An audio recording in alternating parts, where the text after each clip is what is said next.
So what will happen next? Because I personally would like to see a rematch between Ngannou and Fury. And I think we will get that down the line. As we know, Fury and Usyk were in the octagon, in the ring. And Frank Warren, obviously December 23rd, that's on the table. Frank Warren straight away played that down and said, no, we got to wait. As we know, I mean, he's just thinking about Tyson Fury. He's thinking about big fights. He's thinking, hold on a minute, we're not putting this Fury in there with Usyk because that will not go well. And I'm not taking away from Ngannou, and I'm not saying that Fury didn't prepare, because after the fight, I've seen some interviews. He said, listen, I'll respect to Fury. He held his hand up and said, listen, 100%. It was a tough fight. He surprised me. No excuses. I pushed myself in training camp and all the rest of it. But he doesn't want to go in off the back of that with the confidence being dropped and not looking like he usually does against Usyk. So you've probably seen it. Apparently, if he doesn't fight on December 23rd, he will be stripped. Now, this is what I wanted to ask you, Adam, because you know the ins and outs and the politics of the sport better than I do. What is the actual situation there? Bro, there's no way that the WBC are stripping Tyson Fury. They like their sanctioning fee, mate. There's not a cat in hell's chance that they are going to take that belt off him. When you sign contractually to fights, the sanctioning body belts aren't attached to those contracts. You're just signing to be contractually obliged to fight that particular guy. So that is a discussion. I'm led to believe that was bound December 23rd. Tyson Fury told us that pre-fight. I'm alleged to thinking that it is a bound date, but now we're hearing that obviously they're going to try and push this into the new year. This is all part of this Riyadh season thing. So this Riyadh season thing in Saudi Arabia finishes at the start of March, end of February. So I'd always anticipated that it would be at the back end, like a closing ceremony, if you will, of this Riyadh season for that undisputed fight. There's the amount of money that is in that fight. There is not a cat in hell's chance that the WBC are taking that belt off him. None whatsoever. They haven't called him mandatory since Dillian White, which is back, 18 months ago. The reason why they allowed their champion to fight a guy making his professional boxing debuts because he said, he's tried to make fights. He hadn't really tried to make any fights with any other guys. It was about this. Boxing revolves around the pound note or the dollar sign. And there's so much money in that undisputed fight. There's no way that the belt is going anywhere. He will not get stripped. I guarantee it.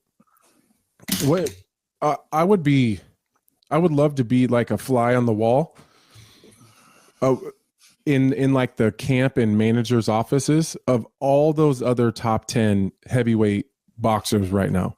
I wonder how quickly they're going to try to match themselves with other boxers not named Francis Ngannou before Francis's name comes across their desk. I can't imagine, because I don't know if he filmed it before or after the fight, but I did see Deontay Wilder calling for a fight with Anthony Joshua. Yeah. We got to do this. Our fans deserve it. If that was before.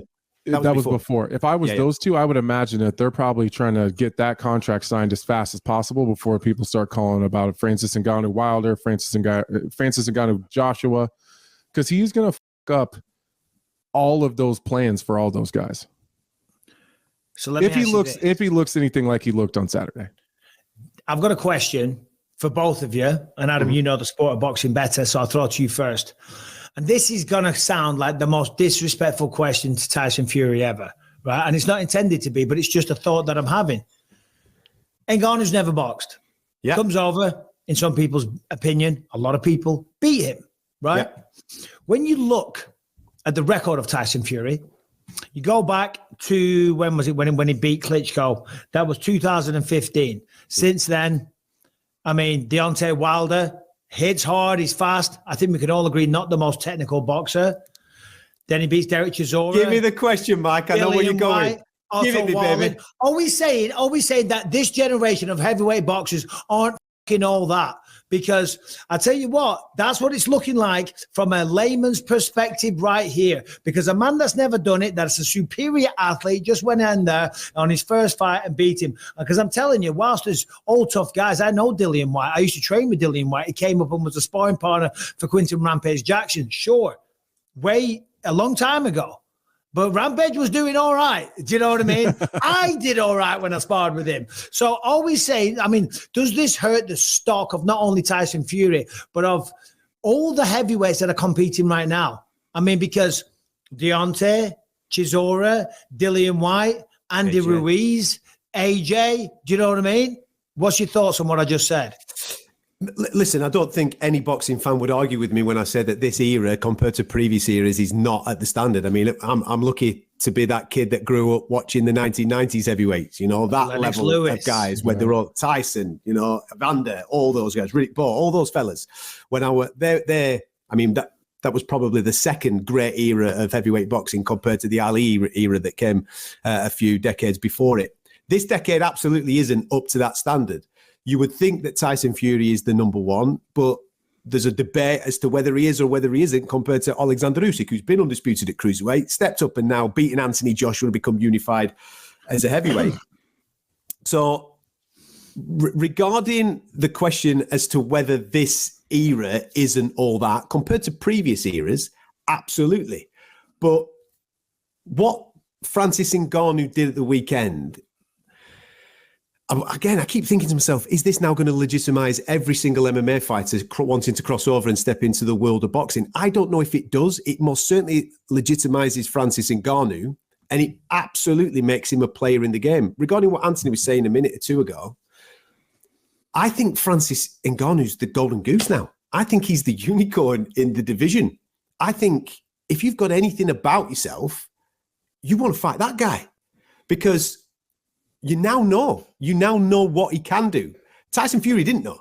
He didn't have tape, did he? He didn't know what he could do boxing wise. He went in there and kind of freestyled it a little bit. He's ambled his way through and he's just had his hand raised. Now people are going to go, oh, fucking hell. This guy's actually all right. Okay, proper camp.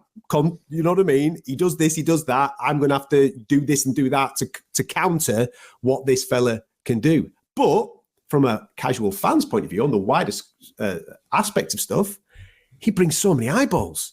He is pound signs just screaming off the table. If you're Anthony Joshua, Wilder, all these guys, I'm like going, I'll fight Francis Ngannou. I'll have a go with Francis Ngannou. Let me fight Francis Ngannou, because I reckon I can outbox him for 12 rounds. You might not knock him out, but you can outbox him for 12 rounds, maybe. To answer Mike's question, I think, if I'm just being honest, and this isn't even fair to say to Francis, because I don't think this is Francis exposed the weakness that is the heavyweight division right now. I think that Francis just showed he's right there with every single one of those guys. I think it says more about Francis than it does boxing, but I think from the outside looking in, I think this was worse for legitimate boxing than influencer boxing has ever been. Because that was always supposed to be kind of a dog and pony show a little bit. But that's where I'm going next, Anthony, when you finish your point, because I've got a hot take. So maybe I'm going to make it. I don't know. But I think that when we see legitimate boxers, whether they're very good or not very good, or you see influencers boxing each other, we kind of know what we're getting ourselves into. We know this is bullshit.